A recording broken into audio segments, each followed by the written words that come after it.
Baba.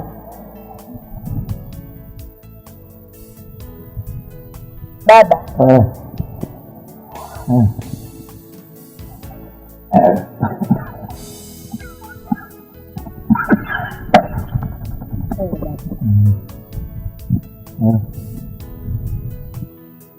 Kutokana na hali ilivyo kwa sasa, sisi tunaona msaada pekee uliobaki ni kuuza hii nyumba.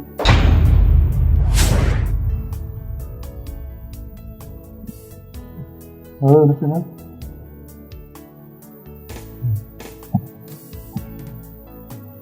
Kama mimi nafikiri hili ni sawa, kwa sababu Waswahili wanasema mwenye chake muungwana. Nafikiri kufanya nini? Mwanangu,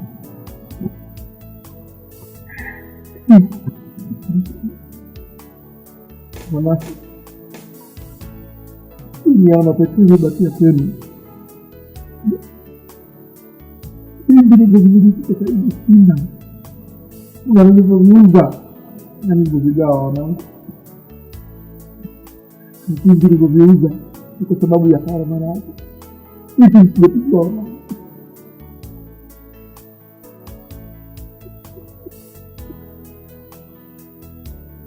Baba.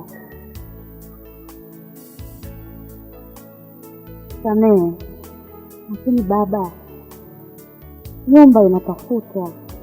Ila maisha yakienda ndio yameenda baba. Ni kweli baba.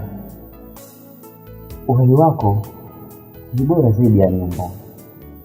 Lakini pia kingine muhimu kwetu sisi, uwepo wako na thamani mkubwa sana kuliko kitu. Wanangu, wengi katika watu wanakufa, lakini nyumba inabaki kama alama. Naogopa nisije kuondoka na kuiacha alama pekee iliyosalia kwenu wanangu. Na hata kama nikiondoka, nisije alama hiyo.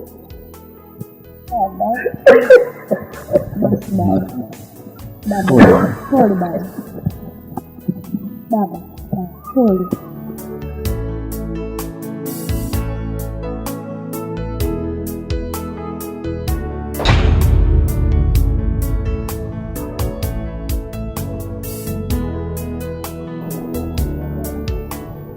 Baba, kula sasa. Sitaki kufanya kitu chochote. Kumbuka baba anaumwa.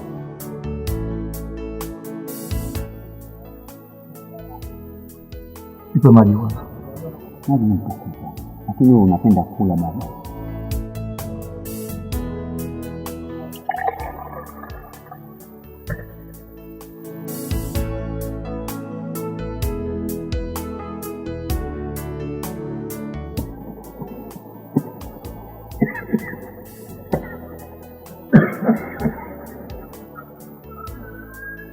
Sasa narudisha baba.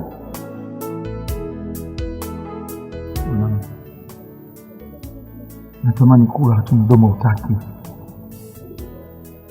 Hata chakula nimepotea mdomoni. Sisikii ladha. Natamani kunywa lakini amenishinda. Demela mwanangu, najua unatamani baba yako nirudi kama zamani. Niwe natembea nikiwa na afya nzuri.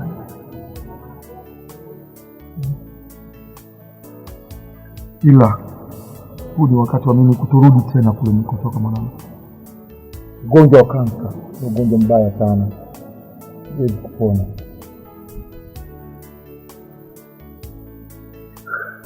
Tambua si kila mwenye kuumwa kwa sababu ya mtu wa maisha yake baba. Tambua baba wangapi wana afya na wanakufa. Lakini mwangalia mpaka sasa kuna wengine wanaumwa maradhi makubwa na bado anaishi. Usikate tamaa babangu. Hii yote ni mipango ya Mungu. Jamela mwanangu. Nakamu au machungu yote yanatoka kwa Mungu. Inabidi kumshukuru kwa kila jambo, maana siwezi kupona. Nikie dadako. Dada ametoka. Fikiri kama amerudi.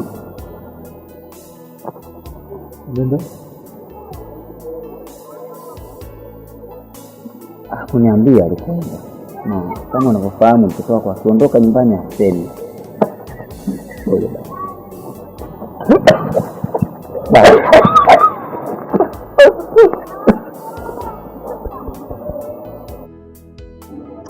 Nakusikia.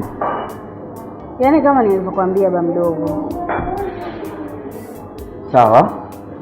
Unajua mimi niko tayari kukusaidia. Ila mimi nakusaidia wewe kama wewe. Kwa sababu mimi huyo mzazi wako, wazungu wanasema parent, ndio bwana, hawezi kunisaidia chochote, na kusaidia wewe kama wewe. Umenielewa? Lakini yule ni rafiki yako tambua, ambaye mimi ni binti yake. Bwana wewe, mimi mpaka nimekuita hapa najua kabisa wewe ni binti yake, na ninajua kabisa yule ni mshikaji wangu, soibangu wa karibu. Lakini unatakiwa utambue kitu kimoja, wewe ni mtu mzima. Umenielewa? Mtu mzima wako unatambua baya na zuri chini ya jua. Jaribu kunielewa mimi, mtoto wa kiume kwanza, mtoto wa mwanamke mwenzio, mtoto wa baba mimi. Kocha msingi wewe jaribu kunielewa, mimi niko tayari kukusaidia kwa lolote, lakini tambua na kusaidia wewe kama wewe. Wewe ni mtu mzima sasa hivi. Kipi usichokijua yaani chini ya jua? Jaribu kunielewa wewe mtoto. Okay, utaki kuitikia kwa mdomo wako, itikia basi hapo kwa kichwa. Itikia. Itikia. Mungu ni baraka, mtugonge kiasi basi. Mkunywa basi. Kunywa basi mkono.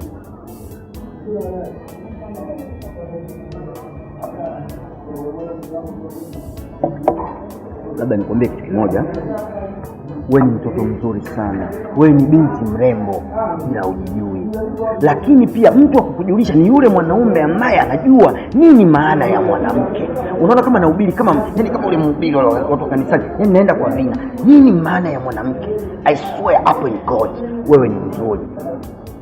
Ila sasa lazima upate mwanaume ambaye anajua nini maana ya mwanamke. Haya mambo ya kushusha bendera na kupandisha mimi nimeachoka. Sabuni zote zimti shemeji. Why? Na wakati nina visenti, na ninakwambia kwa visenti vyangu nilivyokuwa navyo naweza kukufanyia kitu chochote. Na nitamsaidia baba yako kwa lolote. Si umenielewa? Naomba unipende kutoka katika sakafu ya moyo wako. I swear upon God, mimi sijawahi kuwa na mwanamke zaidi yako wewe. Siku ikitimia, sio leo. Yaani nakupa mfano. Like example. Samani, sorry. Yeah.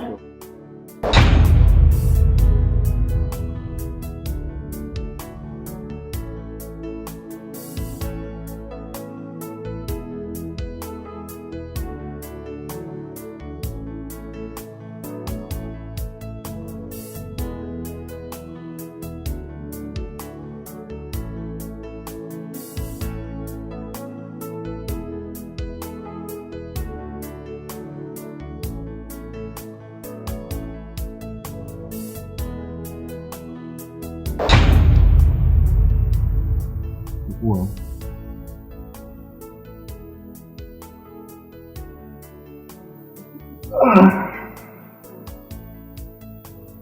Ni 30. Kwani ndogo? Na ushai kuona wapi msaada unatuma?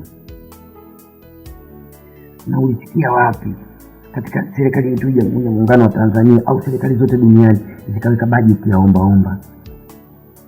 Sio mbaya, kama unaona ndogo, nirudishie nitakutumia kwenye mtandao. Namba yako sina?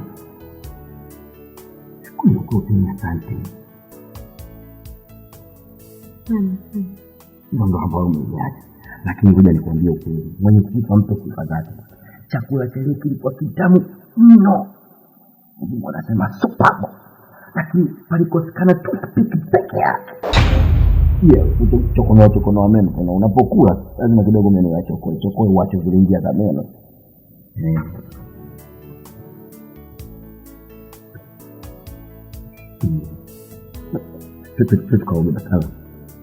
Tukaudi. Niache bwana. Ana Simba alikuwa mtani bwana. Na Simba tena anazaa vibaya kwa ovyo, anazaa watoto 8.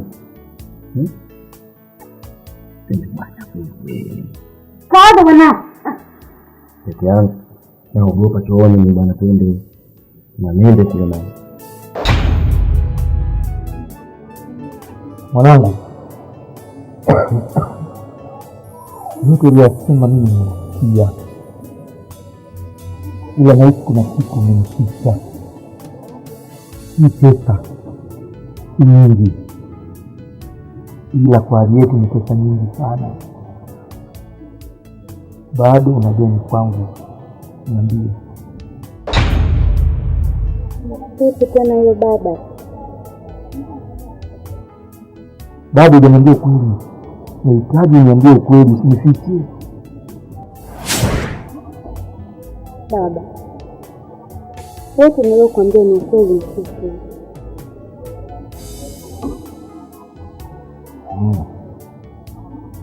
Kuna kitu nachelewa. Usije ukawa tayari kufanya kitu kwa ajili ya pesa. Pesa fedheha. Hii dunia ya leo si ile ya zamani. Ni za watu wazina utu. Utu umebaki kwenye kitu. Na sio mtu wa watu ukiona anakufuata, ujue kuna kitu anakufuata. Ni kipi? Nini kinafanya watu kwa karibu na mtu? Ni pesa. Baba,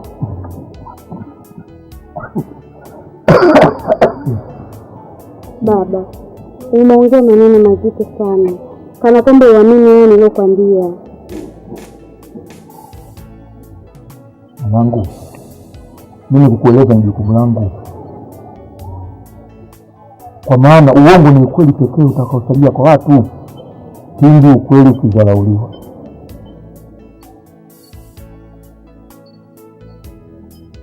Unaelewa?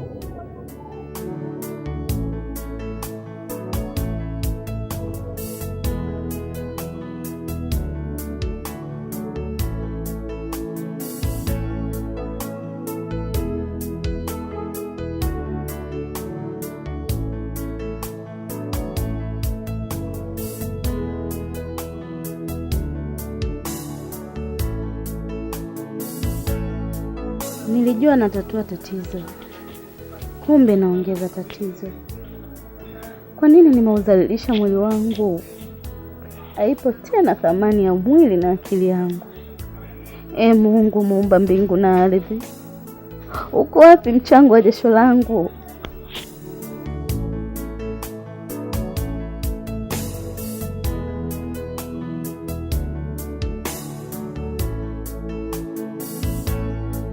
Mbukiwe, mbona unalia? Tatizo ni nini? Hamna kitu. Hapana, kuna kitu unanificha. Na mimi ni rafiki yako. Mimi Dina inakusibu? Unamaanisha nini kusema hivyo? Dina yangu tu anaonisibu. Mbukiwe, unahisi nipaswa kujua kinachokusibu wewe?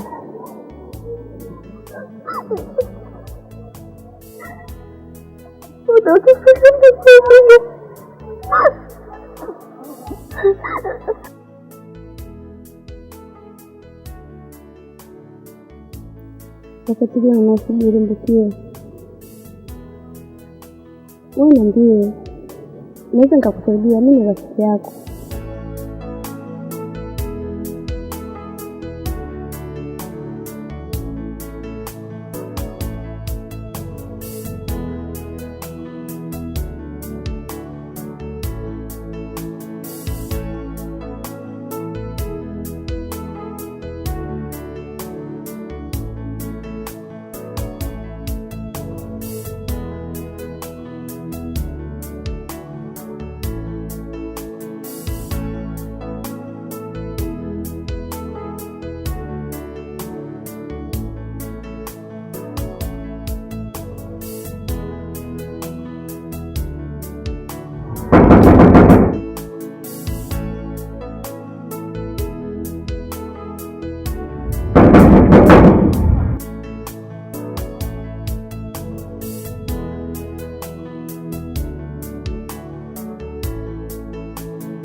Unamhitaji nani?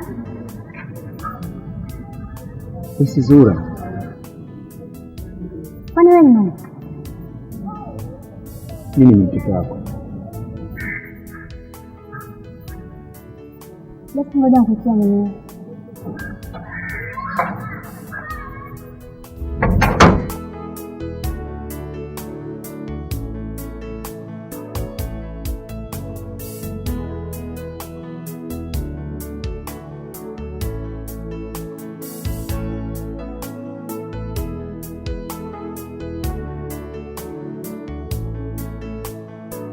Shangazi, shikamoo. Naomba tukaongee ndani shangazi. Unasemaje? Nimekuja na jambo muhimu. Lakini na mimi pia shangazi ni mgeni. Kama huna la kuongea, naomba uondoke. Tusipotezeane muda na mambo mengi ya kufanya. Shangazi, kilichonileta ni kuhusu kaka yako. Tafanya? Anahitaji pesa ya dawa na pesa ya chakula, na sisi pale nyumbani hatuna chochote. Isitoshe shangazi, nimemtupa baba kama sio ndugu yenu. Kwa mtoto naomba uishi hapo hapo. Umetumwa? Ndio kakutuma uje kunitusi mimi hapa? Tunavunjana heshima, si ndio? Hapana shangazi, naomba usamee mdomo. Nimeteleza tu, lakini nilikuwa nina maana kwamba msemo uliosema na watu wa zamani, damu ni nzito kuliko maji. Na sifikirii msemo huu kwamba umekufa, au hao waliosema msemo huu hawakupata maana yake. Nimekwambia na ninarudia tena, wewe umetuma kuja kunivunjia heshima mimi? Basi umenikuta na nipo tayari. Eti damu nzito kuliko maji. Damu iliyokuwa nzito ni ya kwangu mimi tu, labda na watoto wangu hapo baadaye kama nitapata. Sifikiri na wala siwazi kumsaidia mtu yoyote, na wala maisha ya mtu mwingine yote mimi hayanisumbui. Hayanisumbui maisha ya mtu yote zaidi ya maisha yangu. Hapa mimi nawaza nile nini, nivae nini, basi, lakini sio mbwa mwingine yoyote. Nashukuru shangazi kwa kunifungua kichwa. Ina maana kwamba dunia sasa kila mtu na mwanawe. Sawa. Naomba nakuongeze jambo hili moja. Yule mzee Sinabule hana wazazi yule? Anao. Anawe. Maisha ya wazazi wake unayaonaje? Na maisha kwake yakoje? Mzee Sinabule yule pale ana mali, ana watoto, wanasoma vizuri, wanakula vizuri, yeye mwenyewe anaishi maisha mazuri. Wazazi wake kwa sababu gani wako wanaombaomba? Maisha ya sasa kila mtu na mtoto wake. Ukae akili yako ichekeche. Shangazi.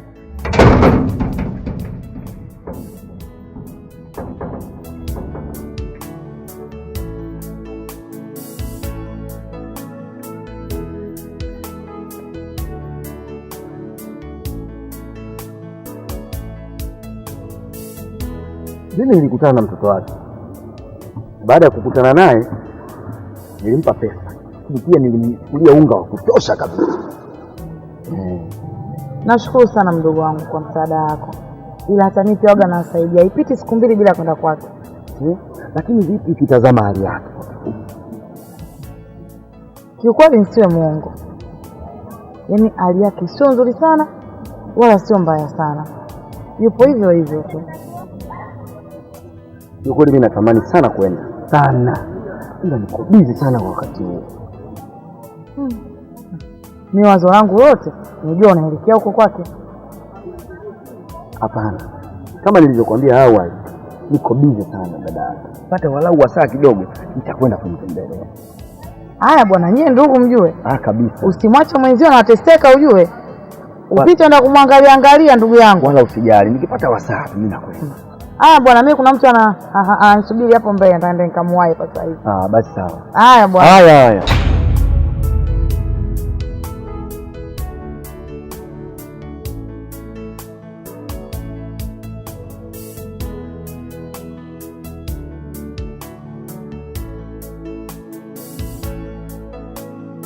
Hivi ndugu yangu, unafikiri wanaume wote wako kama hao?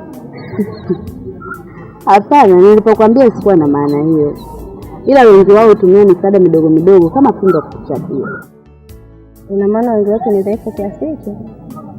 Na ndio maana na wao wanatumia udhaifu huo kama fimbo kutuchapia. Mimi naamini kabisa wanajua wanachokifanya.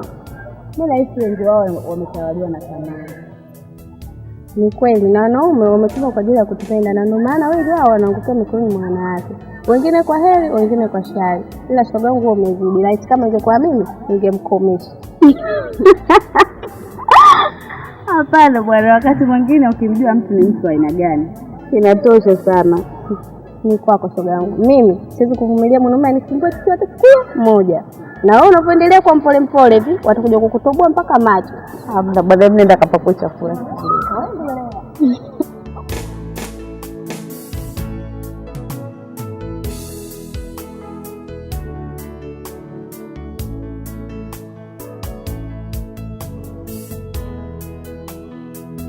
Ndugu yangu vipi? Safi ndugu, nakwaje? Mimi nashukuru sana ndugu. Lakini huu mguu unajua ulikuwa unakuja nyumbani kwako. Bwana, yani nakuomba unisaidie chochote. Kutokana na hali ya maisha ndugu yangu sasa hivi hali yenyewe. Mimi nitakusaidia shilingi 1 tu. Sina kitu ndugu. Bwana, nashukuru sana. Mkataa cha bure ndugu yangu, mchawi. Mimi kinanitosha hichi. Ila vipi hali ya mgonjwa inaendeleaje? Hali ya baba bado mbaya. Basi, najua nitakupeleka mbali sana. Ila mimi mwenzako nimepata ajira. Nimepata ajira. Vizuri sana bwana. Lakini unaonaje ukinifanyia na mimi mpango? Haina shida, nitajitahidi nitakuachia ile kazi yangu iendeleze. Asante. Nitaangalia zaidi juu ya hilo. Sawa, fanya hivyo. Haya.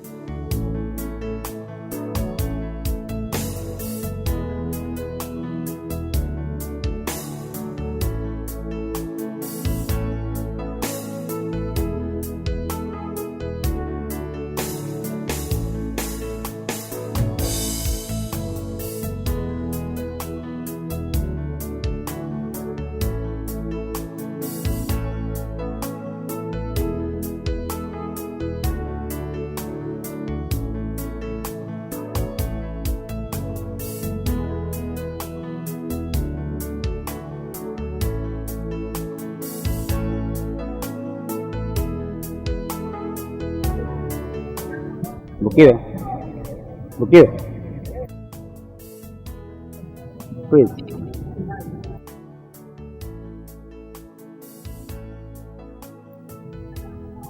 Unasemaje? Nadhani nishanganea mara nyingi sana. Nimebaki hapa na maji kulivika. Sijui ni kwa nini nafanya hivi. Majibu gani unayotaka wewe? Kukwambia kwa nimekukubalia? Na hata kama nipate jibu kama hilo, na mimi sinaleta sisi. Bukiwe, una nafasi kubwa kunishawishi. Tafadhali nakuomba, funguka basi mimi niweze kuelewa. Juma, uko na kitu cha panzi wewe?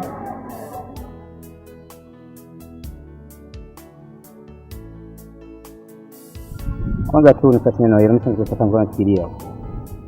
Hilo nako likia kwa nini hilo ndio kunitusi? Sikutusi Juma. Baba yangu unamjua, nyumbani unapajua, kaka yangu unamjua. Hivyo nadhani unaelewa na maanisha nini. Ndio? Milango iko wazi. Bye.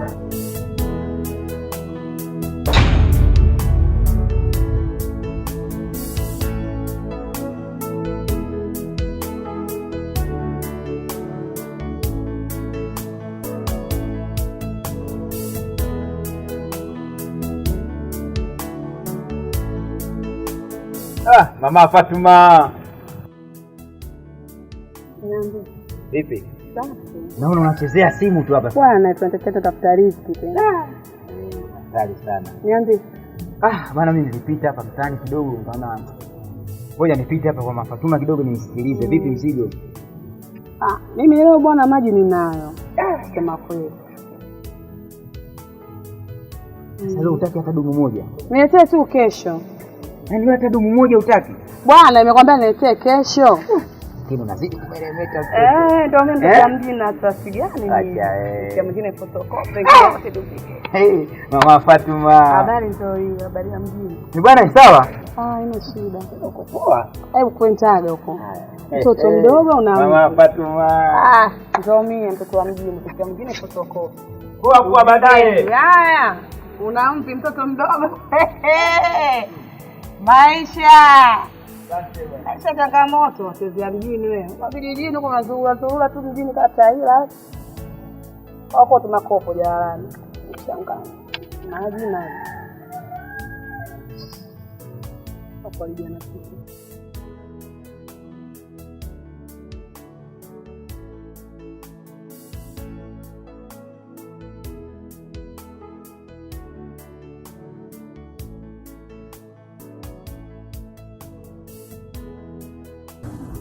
Kwa muda kila mtu anao. Unasemaje? Nipitie langu. Hela kwa gani? Langu ya maji. Kwa maji yako ya chumvi unaletea asubuhi. Mimi naomba shida maji yako ya chumvi. Ni kweli maji yanua yamekatwa. Umeona? Lakini nikaona sio mbaya nikakuletea hata hayo maji ya chumvi Mafatuma. Kama unataka maji yako ya chumvi yale nitakupaka kule baharini. Sawa? Tena usimalize uondo. Tulia kama moja ya kiindu, usina papa kama ni ya kichila. Umesikia wewe bwana? Kila mtu ukali huo.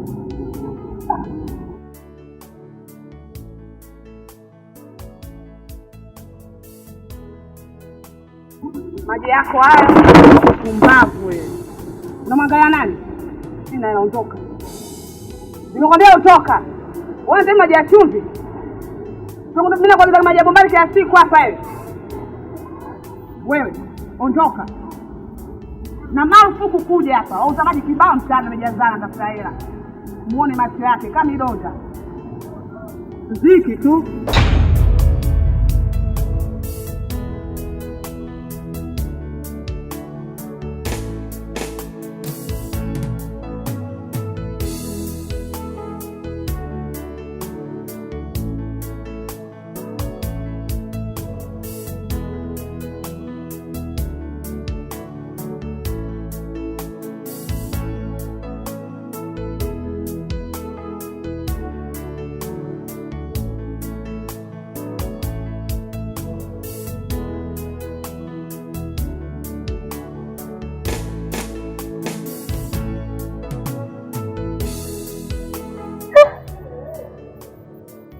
Kaka, kulikoni?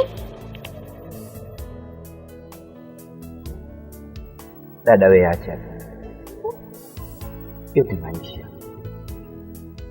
Na hii ndio mtihani. Wenye mamlaka yao wanafanya vile ambavyo wanataka.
Ani nimekuwa vizuri sana nilipokuona dadangu.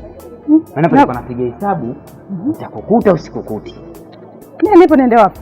Nimefika nikasema ngoja kwanza niegeshe hapa kidogo, niteremke chini nje kudai ile pesa yangu. Vipi naambiwa? Yaani sasa nashukuru umekuja. Ila leo sina hata kitu. Sasa leo ukisema wewe leo una pesa, mimi nitaishi vipi? Wakati unajua tosha kabisa hiyo mimi ndo nategemea kama ndo msingi wangu wa leo. Nafanya nini? Mimi mwenyewe najua hiyo. Lakini leo nimefulia sina kitu. Dada, yaani uzuri ulionao ulivyopendeza. Eti unaniambia sasa hivi una shilingi 2000. Yaani 2000 yangu tu dadangu. Ni mzuri. Unavyoniona?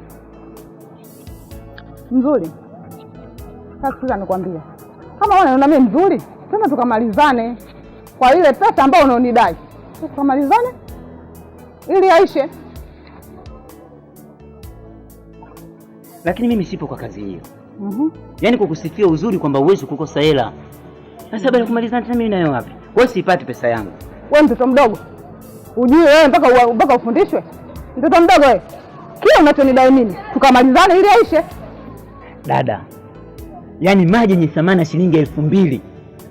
Unahiari kwenda kunipa mapenzi kuliko kunipa hiyo hela?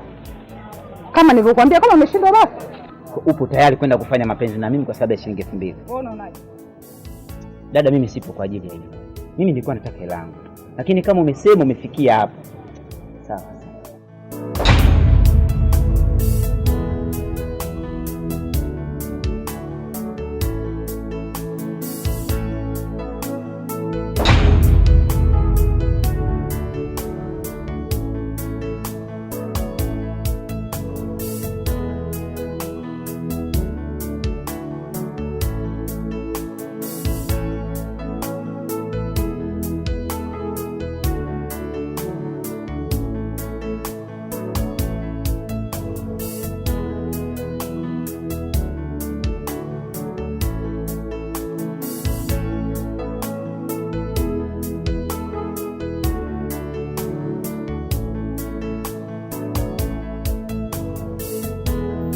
Ndemela, pamoja na hayo, mimi sishauri hivyo. Sasa nitafanya nini? Kila ninachokifanya mimi hakiendi. Sikiza Ndemela, maana kuna waswahili wanasema kuvunjika kwa koleo sio mwisho wa uungu. Umeshaanza mambo yako. Ndemela, sikiza, huko unapokwenda utapotea. Sikiza nikwambie. Mimi sikuja hapa kwa sababu ya msikio mbavu wako. Na kama umeshinda kunishauri, achana na mimi bwana. Basi nenda.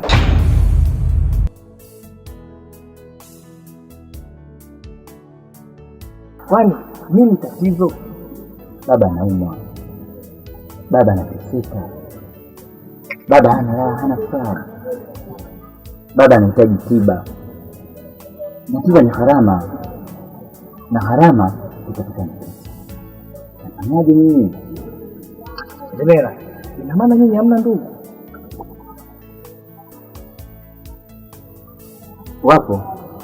Mbona shangazi yenu yuko vizuri, gorofa kali na ana mavumba ya kutosha, ina maana nashindwa kuwasaidia? Namzungumzia shangazi. Shangazi. Achana naye. Mgomba, mimi natafuta pesa kwa ajili ya baba yangu, sitafuti udugu. Sikiza Ndemela, kila mtu anazitamani hizo pesa, ila sio kwa mtindo ambao unataka wewe. Hizo pesa ambazo unazitaka wewe, wengi wamezijutia. Kuna wengine tumewapeleka jela, kuna wengine wamekosa furaha, na kuna wengine tumewazika kisa pesa. Umeelewa vizuri?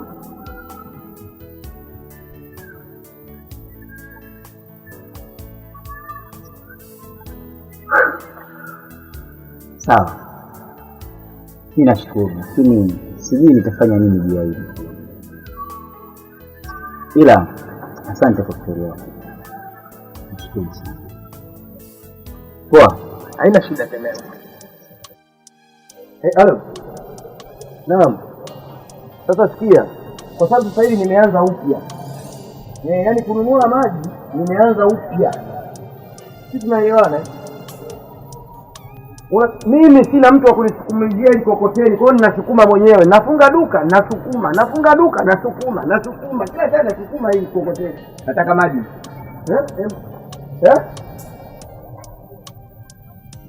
Kiasi gani matatu? Maji naomba. Asikuulize. Kweli? Vipi Ndemela? Salama, shikamoo mdogo. Marhaba bwana, za nyumbani? Salama kabisa. Pete habari. Naomba maji. Ya moto ya baridi? Nataka maji ya moto. Sawa. Lakini vipi utokako? Mzee anaendeleaje? Hali ya mzee bado inaendelea vibaya. Si? Achana nayo. Kwanza bwana, nimpe pole. Ndio la kwanza, lakini la pili, kila jambo huwa linaletwa na Mungu. Iwe maradhi, furaha, raha na karaha. Kwa tumwachie yeye, mimi naamini atarudi katika hali yake sio muda mrefu. Lakini pia na wewe ni mtoto wa kiume. Usiwe mtu wa kukatakata tamaa, unatakiwa kwa kipindi hiki kigumu, kipindi cha mpito unatakiwa uwe mkakamavu, uwe strong. Usiona ukikaa unamwona mzee unamwangalia kwa sura ya huzuni kutokana na hali yake au ugonjwa wake, hata yeye pia anaweza akajikatia tamaa taratibu. Kwa hiyo ni vyema muda mwingine unamfariji, unajua zile unampa maneno mazuri na nini. Unaona? Kwa sababu dawa sio hospitali tu peke yake. Hata mdomo na ulimi pia kwa binadamu hiyo ni dawa. Sio, umenielewa? Kikubwa ni maombi sana juu yake. Hiyo swala la msingi. Sio, umenielewa? Ndio nimekuelewa. Umenielewa? Sana. Kwa hiyo sio na mawazo hivyo. Sawa. Lakini ukikumbuka mwambie nitakuja kumwona. Sawa. Nitajitahidi sana kwa mdogo kwa hilo. Basi sawa. Na nitazifikisha salamu kama ulivyonituma. Haina shida. Karibu tena. Haya.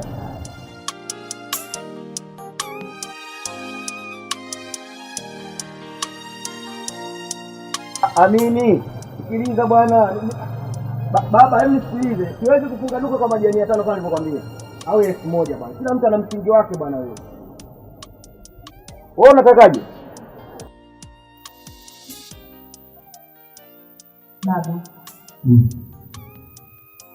Hapa alikuwa anakuja watu wengi sana. Ina maana huwezi kumsaidia mtu hata mmoja? Maana wengi wao wako vizuri. Mbona hawakusaidii? Mimi siamini kama haujawahi kumsaidia mtu.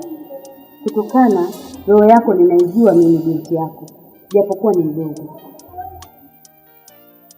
Ni kweli baba. Maana hata shangazi ameshindwa kukusaidia. Au kuna jambo lolote linaendelea sisi hatulijui? Jambo gani unaisikia? Inawezekana ugomvi. Au labda mmepishana Kiswahili tu. Kiswahili ndiko hivyo wanangu. Hakuna kazi ngumu kama kuishi na watu. Si kila mtu ana utu. Ni wachache kati ya wengi waliotendewa hisani wakawakumbuka walisema wao. Baba, kwa haya yanayoendelea, labda nisije nikakana kwa kanisa. Kwa kufanyaje? Sitamsaidia mtu. Nangu, kutenda wema ni jukumu la kila mtu. Na mlipaji ni mmoja, Mwenyezi Mungu. Na ukiwategemea wanadamu, watakulipa kinyume na ulichotarajia. Kabisa.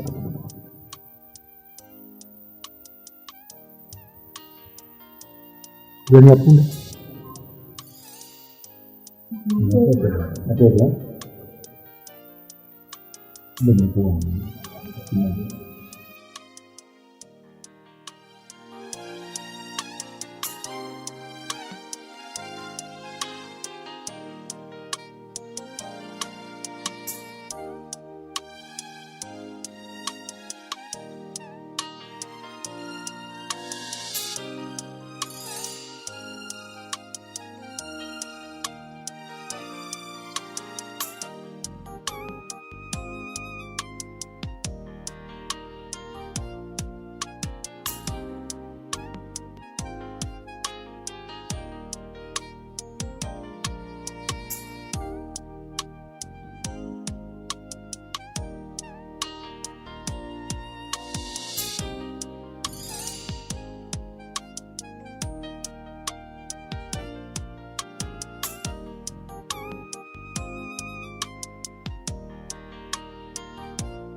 Zile mishe ziko sawa tu. Nakuaminia. Nakuaminia. Na kwa sasa tunatakiwa tufanye mambo yetu kwa umakini sana. Unajua sasa maisha yamechange. Ila mimi nakukubali. Unajua unapojua kupindisha mambo. Chenga unazijua msaidia. Unajua maisha wakati mwingine bwana. Yaani anaweza kusema yanachanganya, lakini ni maisha mazuri sana. Cheki mshikaji. Angalia mshikaji anataka kufa. Hata sio tayari kuna kitu chaona. Oya Swaiba, Njoo, unaogopa nini mtakiume? mambo vipi? Safi, vipi hali? Uko poa? Niko poa. Unaitwa nani kwanza? Ndemela. Unakaa wapi? Nakaa hapa chini hapa kwa mwenyekiti. Una muda gani toka umeanza kufanya kazi ya kuuza makopo? Kama miezi mitatu. Wewe ni teja? Yaani mlaunga? Hapana, mimi sio mlaunga. Haujawahi kutumia kabisa? Una uhakika? Yeah. Sasa sio mlaunga na unafanya kazi ya kuota makopo. Hii kazi si ya mateja hii. Hapana. Mimi nafanya kazi lakini sio mteja. Kazi yako inakupa maslahi yanayojitosheleza? Yaani unaweza kuendesha maisha yako kila siku? Yaani maana yake unaenjoy na kazi yako mzee baba. Hapana. Yaani kwa mfano fuko kama ile hapa hivi. Fuko kama ile hapa ni shilingi ngapi? Yaani unaenda kupima mauzo. Kama shilingi 3,000. 3,000. Hatukucheki wewe mwanaume mwenzetu, ila tunafurahi, ni vitu vya kawaida. Sio kujisikia vibaya. Swali la msingi, unaweza kufanya shughuli nyingine tofauti na hii? Inategemea. Kweli? Kweli. Mbona unafikiria unaogopa au? Lazima awe muoga kutokana na mazingira, naona hajawahi kukutana na watu kama sisi. Swaiba. Tuonana wakati mwingine. Una simu? Hapana, sina simu. Tunafanyia mpango. Basi ukiwa unapita hapa, ukiniona mimi au mheshimiwa hapa, tufanye kuwa marafiki zako, usiogope. Hata kama ikiwa nje na hapa, tukionana tunaweza kuzungumza zaidi. Kopo lingine lile pale unaweza kuokota hapo. Haya, Ile pale. Ni maisha. Unajua maisha yana mwenyewe. Kwa hiyo usijitathmini vibaya. One day yes.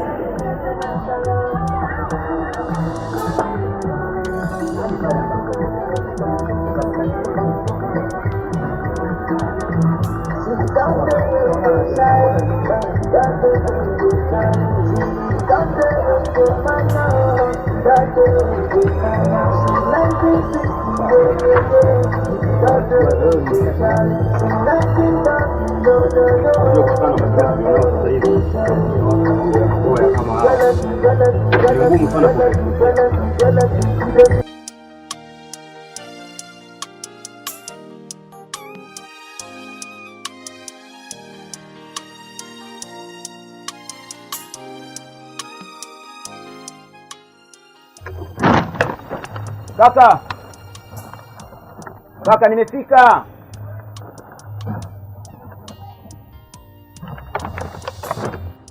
Babu tayari babu, njoo nipimie. Babu. Ndugu yangu. Vipi Ndemela? Vipi? Sasa mambo mengine kama safi. Maana ndugu yangu nilikuwa nakupatia pesa. Kutoka kule ulikuwa unapita au unakuja kumcha siku nimekukuta maeneo haya. Vipi ndugu yangu? Kijana ambacho kimekusibu mpaka uje. Ndugu yangu, maisha tuna matatizo. Maisha. Ila vipi ndio toroli? Toroli bwana nimeliacha pale. Baada ya kuachana ile kazi pale nimeacha. Ila ndugu yangu hakuna kazi sokota sana. Ni kweli, lakini pia nataka nikwambie kitu kimoja. Hakuna dharau kama hiyo. Ndugu yangu kwani bana poa. Sisi tuko tunapambana ndugu yangu. Na hii ndio ofisi yetu bwana. Sawa. Hamna tatizo. Basi naenda ndugu yangu. Bana Migomba karibu. Haina shida. Poa. Okay.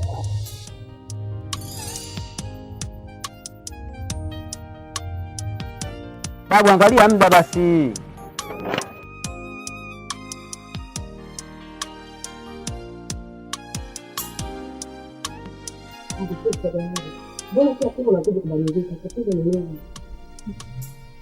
Maisha yalio.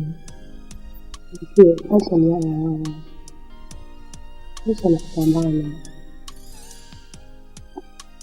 Maisha humbadilisha mtu kwa dakika moja, maisha humshusha mtu kwa dakika moja. Hili ni kupambana mkio. Lazima ujishughulishe na biashara ndogo ndogo. Kama biashara gani nitaweza kufanya? Biashara wanawake inaanza kuanzia kama sasa. Kipindi marehemu mama yupo, kila kitu alikuwa anafanya mwenyewe. Sisi ni kuangalia television, muda ukifika kwenda kula na mambo mengine yanaendelea. Na kama unavyojua sana mjini, mimi nitafanya nini ambacho nitaweza? Nafikiri mimi nitaweza. Unaweza huko kujaribu, na mwanzo kujaribu ni kuweza. Mimi niweze kusaidia kucheza kile, lakini kimawazo nitakupa mawazo. Hapo nje kwetu unaweza kupata biashara, ukauza chapati ama mandazi, lakini tatizo liko moja. Usisema kwamba hujui kupika, unafanyaje? Na mteja uvutiwe na kitu kizuri. Nafikiri mimi nitaweza kupika chapati au mandazi. Ushauri wangu tu mkuu, siwezi kukuacha kwenye shida. Wakati kwenye watu ulikuwa wote, ukafika kweli unaonekana kwenye shida. Mkuu ulikuwa na marafiki wengi sana, leo wako wapi? Kila rafiki anakuona kama takataka. Yote ni shida. Mkuu babaka alikuwa ni mtu mwenye pesa na alisaidia wengi. Ila binadamu kuna kitu kifanya, kila mtu anakumbuka wewe. Naomba mtu mmoja, ili tusikie mwenyewe. Japo kufundisha, mkuu unasheria, kwanza mmoja. Utajitahidi kadri ya uwezo wako kumwangalia mwalimu anasema nini na kufanya nini. Muhimu ni kujaribu na si kusema unashinda. Wewe sasa ni kitu kwenye familia. Mwangalie baba. Baba sasa hivi msaada mkubwa ni kwako. Kuna ndugu yenu hata mmoja leo. Kuna rafiki yako mmoja anasaidia hapa leo. Nashukuru Jalia. Ndio maana niliamua nije kwako ili niweze kupata ushauri. Uniambie kitu tu hapa na mimi moyo wangu kujue wewe na amani. Katika mkiwa na kitu sana. Wewe vijana nalia na moyo wangu. Binadamu ni hawa. Asante Jalia.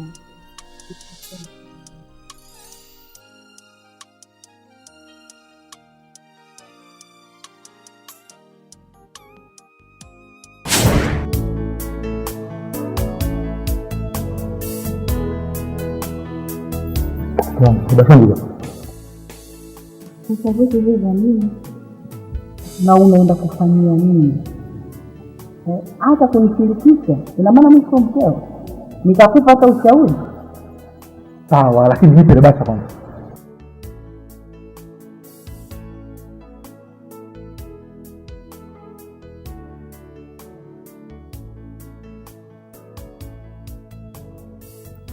Naanza mimi nashukuru biashara. Mungu atakujalia, akuongoze, anashukuru. Sawa baba. Haya, kweli. Haya. Usiwe mtu wangu. Usiwe na roho mbaya kiasi hicho. Roho mbaya nyingi. Leo mimi nipo. Kesho sipo, wewe ukaja kwa sengeni, Hakuna wakusaidia. Watu ni watu. Wao jifanye mwema kutoa misaada, wanakuja hapa wanatoa misaada. Waulize wenzao wametoa misaada mpaka leo wapo tayari, hamna mtu anayekujali wala anayekuangalia. Ila anachokwambia kwa haya maneno yangu haya utanikumbuka niwe hai au nimekufa. Toba yako mimi nitaizoea. Lakini ukumbuke mfanye Mungu mmoja. Mungu, yote ya Mungu. Waacha mambo. Kwa hiyo tena kuna moyo ono vile, Mungu ndio akutulanzira basi ono obita. Haya tukuja kukiona. Ndio mimi nakobita. Wewe unabita wangu. Kumbe unabita wangu. Wanyama. Kobita wangu.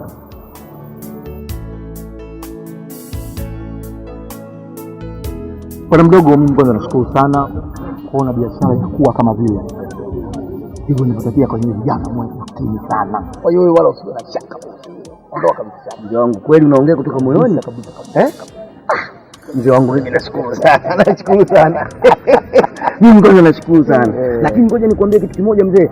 Katika dunia hii ya sasa hivi tuliyokuwa nayo, wazee wenye hekima, busara, na kuwasaidia watu na kujua shida ya mwanadamu mwenzio mko wachache sana.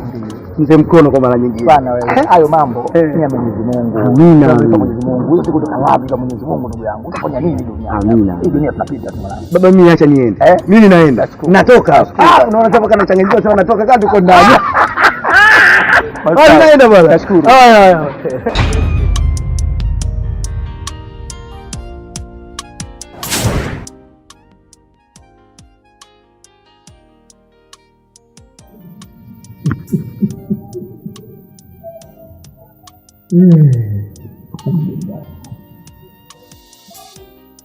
Baba, mbona unafurahi? Ndio kilichokufanyikia. Mbona mwanangu? Dunia ngumu, dunia mzunguko, dunia duara. Na kila unapozunguka dunia na watu wanabadilika duniani. Mbona bado unaacha njia panda? Maneno mengi lakini siyafahamu. Nimekwambia dunia duara, dunia na mambo. Mambo kweli. Sawa, ila naona baba sasa hivi uko vizuri. Hali kidogo inaendelea kuwa vizuri. Unajipa matumaini? Hapana, mimi natumai Mungu yuko pamoja na wewe. Pamoja na wewe?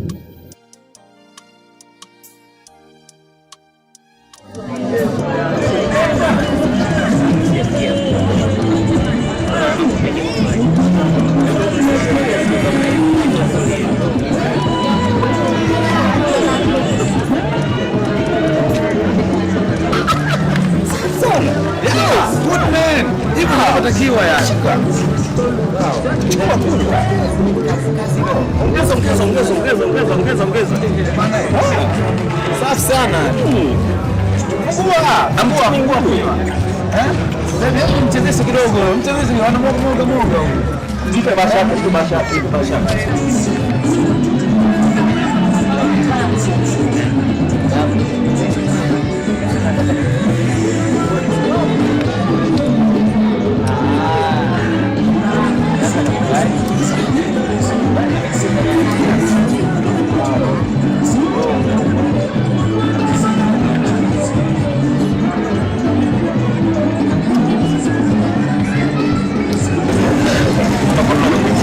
Tumeshakusajilia line kila kitu. Sawa, tumeshaelewa.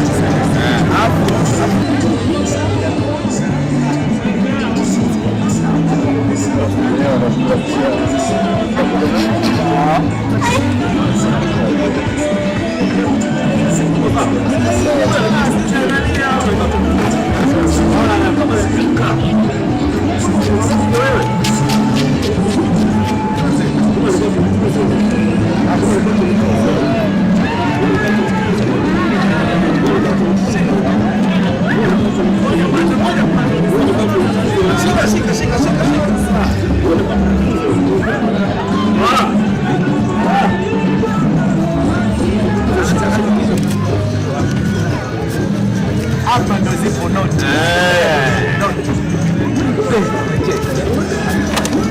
Ili hapo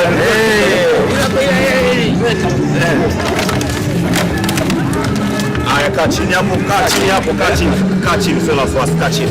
Kaa chini. Weka hapa. Mbona sana wewe? Mbona mchanganya? Jibu, mbona mchanganya? Jibu. Mbona mchanganya wewe? Jibu. Sawa eh? Sasa kulia umache. Sasa kulia umache.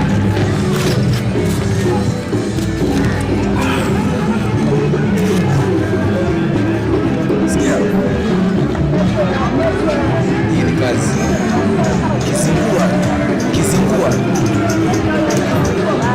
Hapana katika. Kizingua nini? Niko makini pale. Sawa? Yes.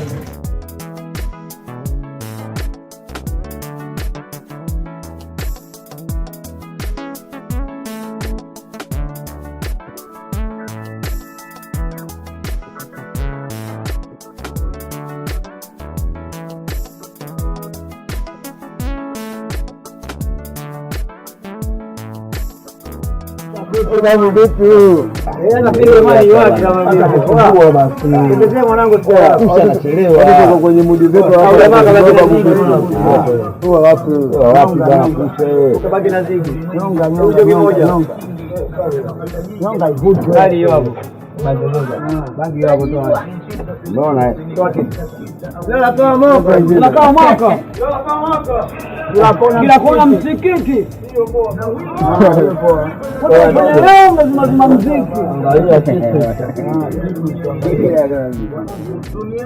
Ndoka kimoja Arusha au wapi? Dodoma isaidie.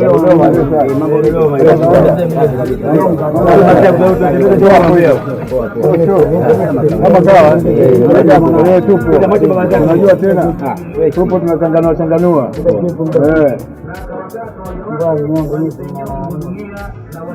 Na nyonga.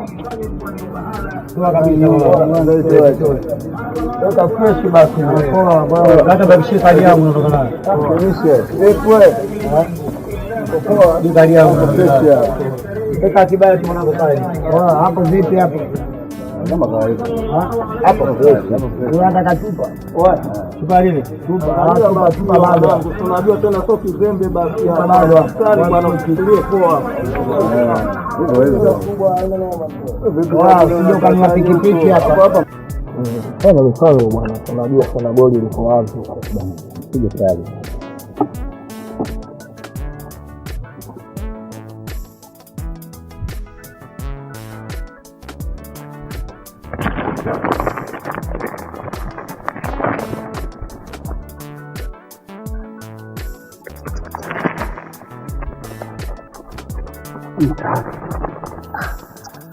Lini mimi nimekutania bosi wangu?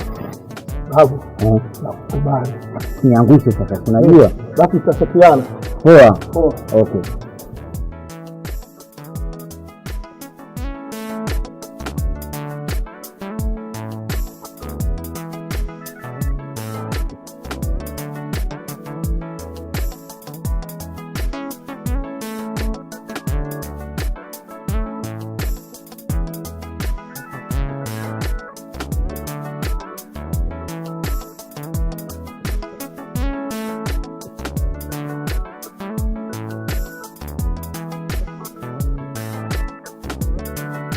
Sawa, nimekuelewa. Hamna tatizo, nitafanya hivyo. Hamna tatizo.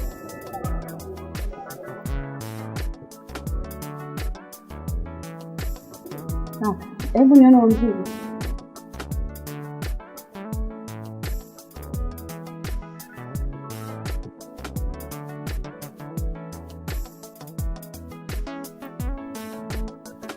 Unasema gharama hivi? Umeitolea wapi na hali zetu humu ndani zinajulikana? Dada, usiwe na wasiwasi. Hapa mjini, na mjini mipango. Umenishtua ujue, unanduaza. Hapo mimi ndo msiri wako, upasi kunificha kitu. Uliza boli. Taratibu nitakwambia. Kama ndio hivyo sawa. Sawa sawa. Asante.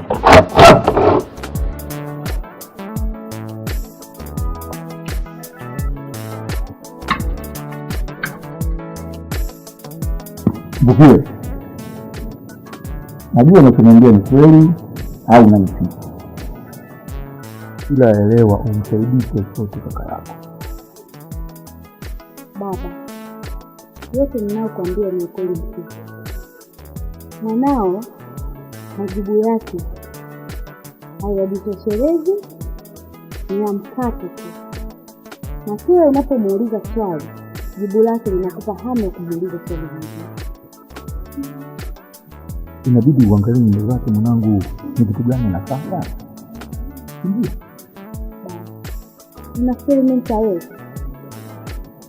Hata kama unajaribu inatosha mwanangu. Jaribu. Sawa.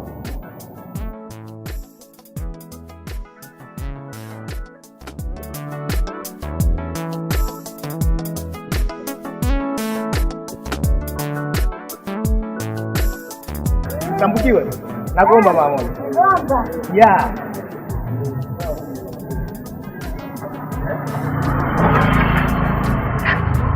Mambo vipi? Sasa niambie. Fresh, mambo mengine. Poa. Let's story. Migomba. Naam. Unajua kwa sasa rafiki yako simueleza kabisa. Na hivi kuna kitu anafanya alafu ananificha. Na maana utakuwa unajua nini anafanya. Kwa mimi ninavyofahamu, Ndemela kazi anayoifanya anaokota makopo. Sijui ile kazi ameiacha. Hapana, hajaacha lakini nini? Na hivi kuna kitu ananificha. Ndemela amekuwa mtamu kaka. Ana simu kubwa ya tachi, alafu cha ajabu siku hizi 200 hazimpigi chenga. Unasema ana simu kubwa ya tachi, alafu 200 hazimpigi chenga? Unasemaje? Ndemela amekuwa mtamu kaka. Ila kwa jinsi mimi ninavyojua kwamba Ndemela anaishi kawaida tu. Sasa hiyo unavyoniambia kwamba 200 au 300 anazo na simu ya tachi. Basi sawa. Haina shida. Acha mimi niendelee na utaratibu.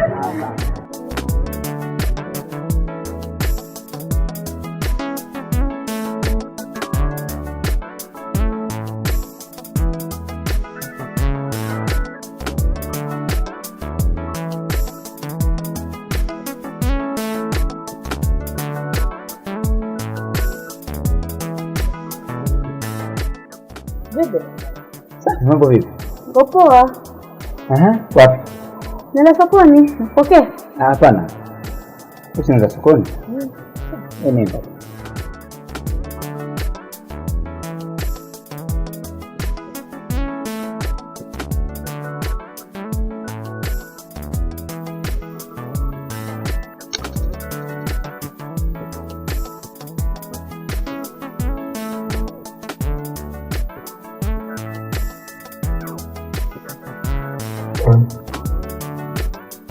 Baba.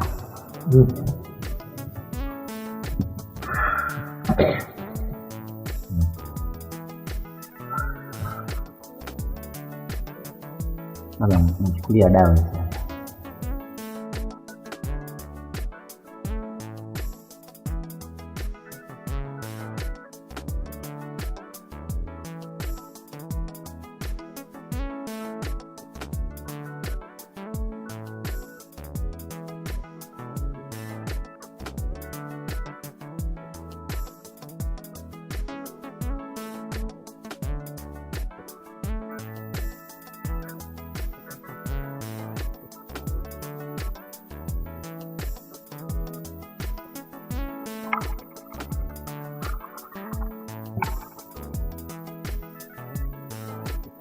Ndio.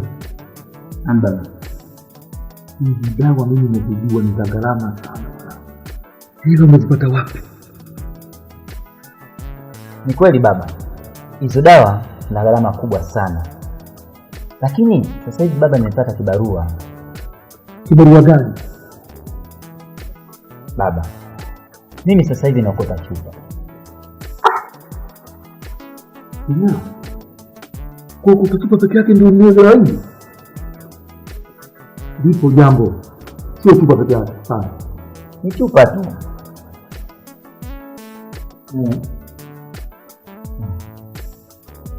Chupa.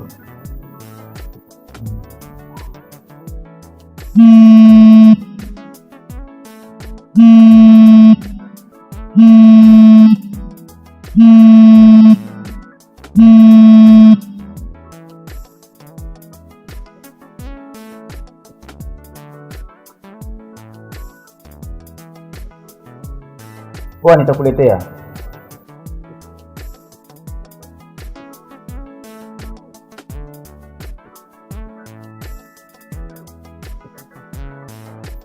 Baba, mimi ningeomba uniamini kama mama kuhusu. Hakuna tatizo lolote baba. Labda hapa tuzungumze tu saa hizi unapenda baba kukupa wewe.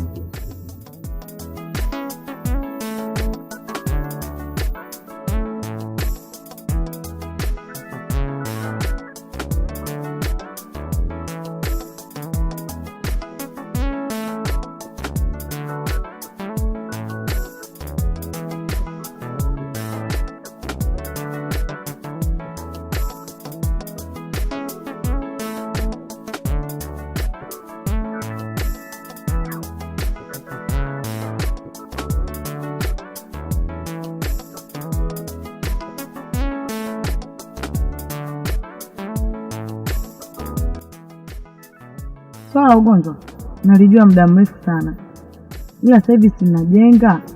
Kwa hiyo swala la ujenzi linamuumiza kichwa kweli kweli. Hivi sijakupeleka kwenye ile nyumba yangu nyingine? Shangazi, hili sielewi kabisa. Lazima usinielewe kwa sababu sijakupeleka kule. Yaani siku nikikuchukua nikikupeleka, wewe mwenyewe utaniambia, shangazi hapa muda si mrefu napiga hela. Maliza haraka. Sasa shangazi tunamsaidiaje? Hivi unajua mimi wewe nakushangaa. Wewe si baba yako yule? Kwani msimsaidie? Kutwa mnakaa kuombaomba tu. Mimi mtoto wa kike nilijiongeza. Kwa sasa hivi nafanya mambo yangu. Sina muda kabisa nakaa kufikiria sijui anaumwa au sijui kafanyaje. Muda huo sina. Wewe si mtoto wa kike. Mashaallah mwanangu mzuri. Una bonge la shepu. Unafeli wapi? Wapi unakwama mtoto wa kike ushindwe kumsaidia baba yako unaombaomba? Hapa niko na kijela kidogo tu huko, mafundi wananisubiri. Nikawalipa. Sina pesa mimi ya kumsaidia baba yako. Baba, kumbuka huyo mtoto wa kaka yetu. Kwa nini usimsaidie jamani? Tena ukome uishi hapo hapo mbwa wewe. Yanakuhusu haya. Umenielewa mama? Mafundi wananisubiri huko.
Dhahabu.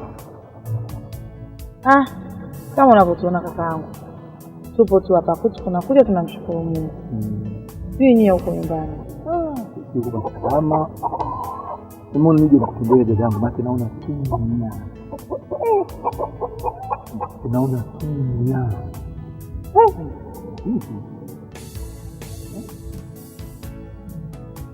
Sio kwamba sitaki kuja kuwatembelea kaka. Hali yangu ni ngumu ndugu yako. Na hali ngumu kakaangu, hiyo 500 tu mimi inanishinda. Sio kwamba sipendi, napenda sana nije nikutembelee. Hali yangu kakaangu. Ni kweli unavyosema zangu. Hilo nilijua na ndio maana nikaja. Ila kulikuwa na tenda yangu nimesubiri kidogo. Ila namshukuru Mwenyezi Mungu mambo yangu sio mabaya. Na kama na wewe unasema hivyo, hayo mimi niko tayari ndio nikusaidie kiasi kidogo.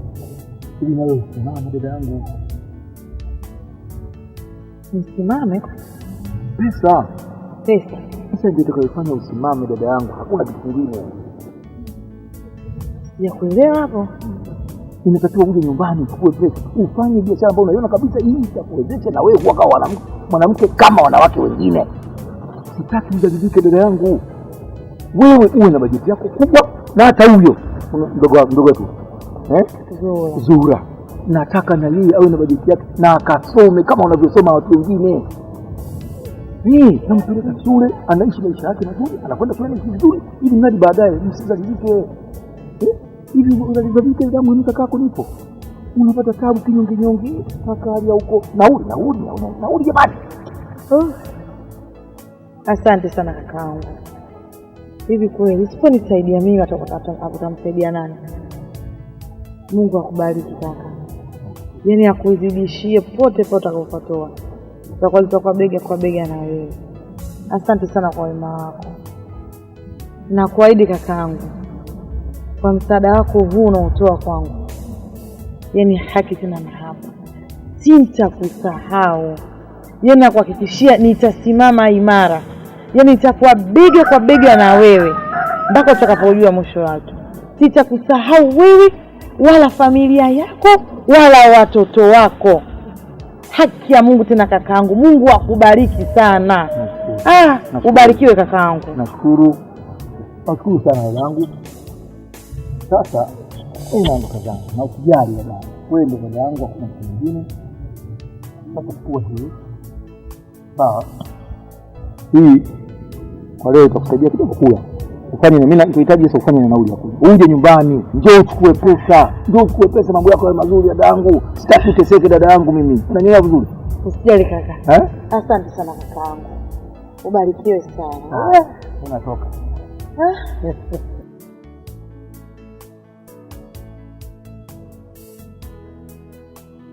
Shangazi, kilichonileta ni kuhusu kaka yako. Tafanya? Anahitaji pesa ya dawa na pesa ya chakula, na sisi pale nyumbani hatuna chochote. Isitoshe shangazi, mmemtupa baba kama sio ndugu yenu. Wewe mtoto unapaushi hapo. Umetumwa? Ndio akakutuma uje kunitusi mimi hapa?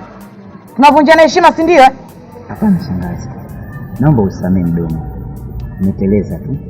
Lakini nilikuwa nina maana kwamba msemo uliosema na watu wa zamani, damu ni nzito kuliko maji. Na sifikirii msemo huu kwamba umekufa. Au hao waliosema msemo huu hawakupata maana yake. Nimekwambia na ninarudia tena. Wewe si umetuma kuja kunivunjia heshima mimi? Basi umenikuta. Na nipo tayari. Eti damu nzito kuliko maji. Damu iliyokuwa nzito ni ya kwangu mimi tu. Labda na watoto wangu hapo baadaye kama nitapata. Sifikiri na wala siwazi kumsaidia mtu yoyote, na wala maisha ya mtu mwingine yote mimi hayanisumbui. Maisha ya mtu yote zaidi ya maisha. Hapa mimi nawaza nile nini, nivae nini, basi. Lakini sio mbwa mwingine yoyote. Sasa shangazi, tunamsaidiaje? Hivi unajua mimi wewe nakushangaa. Wewe si baba yako yule? Kwani msimsaidie? Kutwa mnakaa kuombaomba tu. Mimi mtoto wa kike nilijiongeza. Kwa sasa hivi nafanya mambo yangu. Sina muda kabisa na kwa kufikiria sijui anaumwa au sijui kafanyaje. Muda huo sina. Wewe si mtoto wa kike.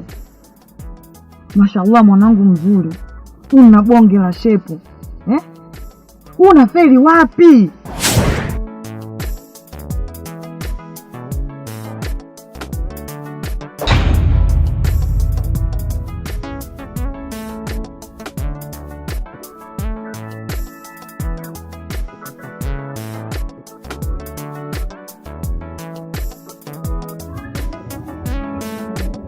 Dada,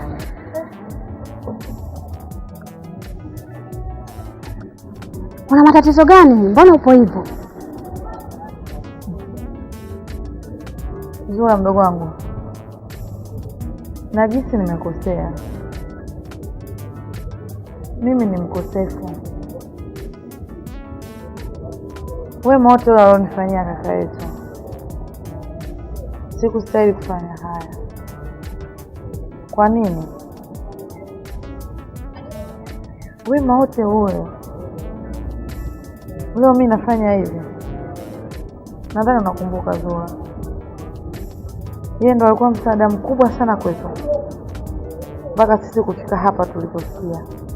Dada, kama unahisi ulichofanya ni kosa, umemkosea sana kaka. Nastahili kufanya kitu. Natakiwa ukamwombe radhi. Halafu kumbuka, mimi leo nimehitimu masomo yangu kwa nguvu zake yeye.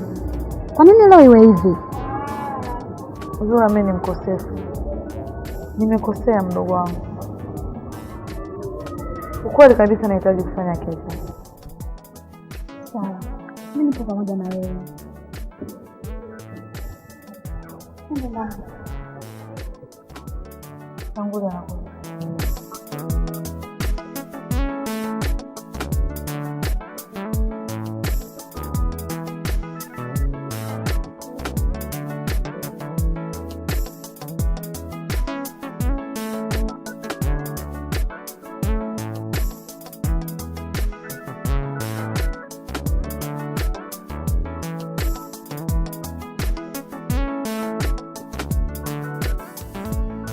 Kwanza ndugu yangu, pole sana. Sijali. Na pia naomba uniwie radhi. Kipindi chote unaumwa, sijawahi kuja kukuona au kukutazama. Na kukuwa na sababu zote za msingi na ndani kuja kukuangalia. Lakini jioni tunaomba. Ndio maana nimekuja. Nasema ndugu yangu, naomba unisamehe.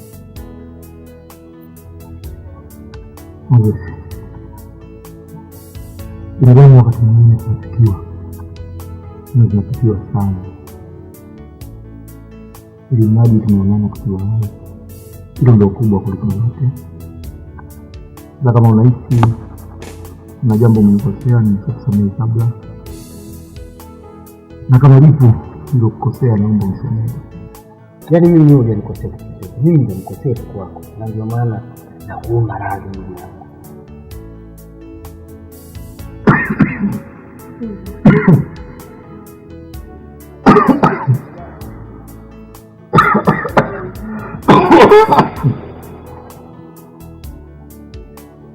Kaka,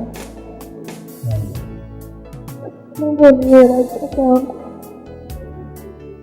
Usilie, mimi nishakusamehe kabla, muda mrefu tu. Nilijua wewe ni rafiki yangu Moses. Siwezi kufumba mboni za macho yangu kabla sijawaona. Dada, nijaribu kufumba macho yangu sana kabisa, ingawa moyo wangu ulibulikwa na machozi.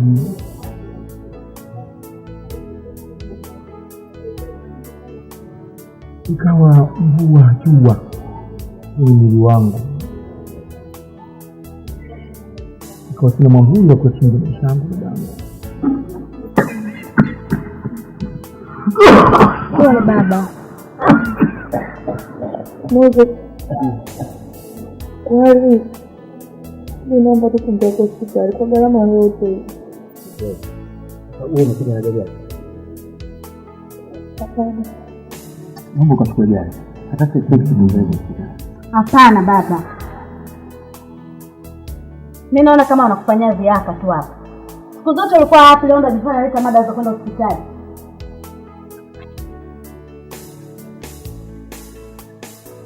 Ndio wanangu, binadamu tumeumbwa kusahau na kukumbuka. Ukiona mtu anafanya makosa katika jambo lolote, yeye sio mkamilifu. Jifunze kusamehe mwanangu. Baba pole. Pole baba.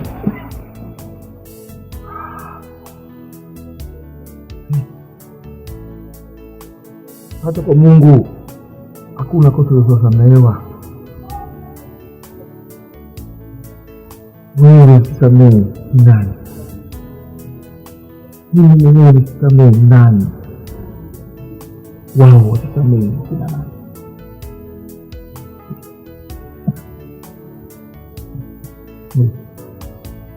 Jioni umenipa faraja, najiona ni mtu mpya. Naamini upendo Mungu.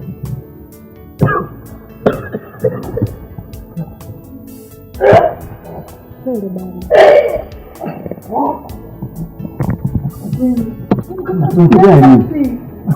Pole baba. Hatukuja.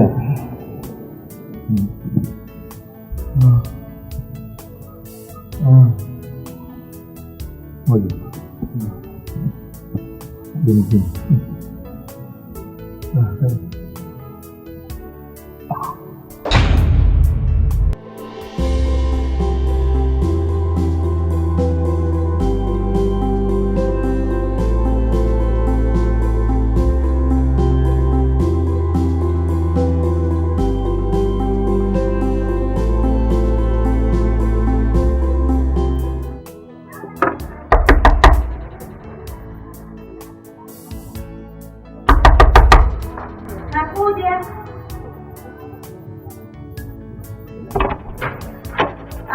mambo ni Safi, vipi Mbuki? safi. Mbuki, samahani kidogo.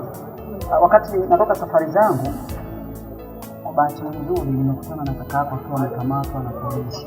Unasemaje? Ndio hivyo, na muda sio mrefu hivi ninavyoongea na wewe ndio amekamatwa. Ndio maana kama ningekueleza zaidi. Let's be. Let's go.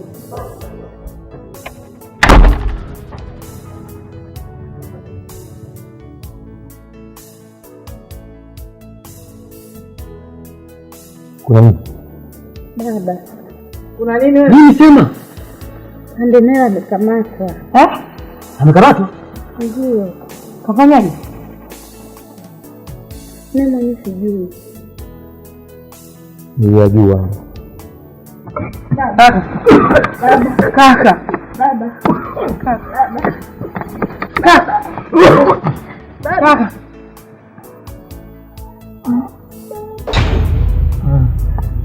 Lete maji, lete maji. Lete maji. Kaka.